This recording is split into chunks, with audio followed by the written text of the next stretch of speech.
जब ऐरावत हाथी की पूंछ पकड़कर देवराज इंद्र के साथ स्वर्ग पहुंचा जुलाहा। किसी जुलाहे के खेत में हर रात देवराज इंद्र का हाथी ऐरावत आता था। वह आकाश से उतरता और रात भर उसके खेत में चरता। सुबह अपने खेत की हालत देखकर जुलाहे के कलेजे पर आघात लगता। उसने भाई लोगों से पूछा कि उसके खेत को कौन बर्बाद कर जाता है। उन्होंने कहा, यह गांव की चक्कियों की करतूत हो सकती है। शायद उनके पाट रात को तुम्हारे खेत में जाते हों।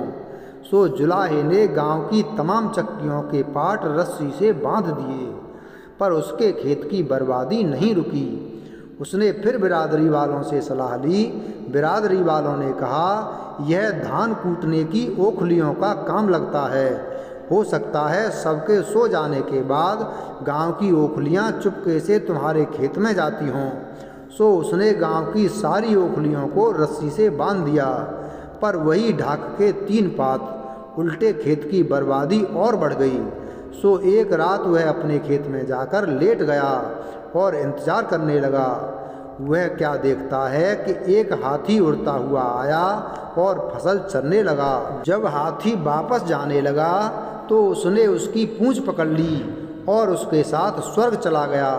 वहाँ इंद्र का अखाड़ा लगा हुआ था। अप्सराएं नाच गा रही थीं। किसी ने जुलाहे की ओर ध्यान नहीं दिया। भूख लगने पर वह देवताओं की रसोई में गया और जमकर दिव्य व्यंजन खाए। अगली रात को जब ऐरावत पृथ्वी पर जाने लगा तो उसकी पूंछ से लटककर जुलाहा वापस घर आ गया। धरती पर वापस आते ही जुलाहे ने घर वालों और मित्रों को अपनी रोमांचक यात्रा के बारे में बताया और कहा, इस घटिया जगह पर रहने से क्या फ़ायदा, चलो सब इंद्रलोक चलें। सब राजी हो गए। पृथ्वी की फसल का भोजन करके ऐरावत वापस जाने लगा तो जुलाहे ने उसकी पूंछ पकड़ ली और उसकी पत्नी ने पति के पांव पकड़ लिए। इसी तरह बाकी जुलाहे भी एक दूसरे के पांव पकड़कर लटक गए। ऐरावत ने संभवतः इस मानव श्रृंखला पर कोई ध्यान नहीं दिया और ऊपर उड़ चला।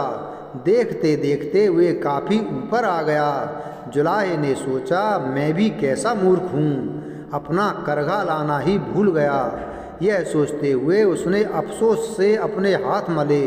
सो हाथी की पूंछ उसके हाथों से छूट गई और सब वापस धरती पर आ गिरे। इसलिए यह कहा जाता है कि जुलाहा कभी स्वर्ग नहीं जा सकता।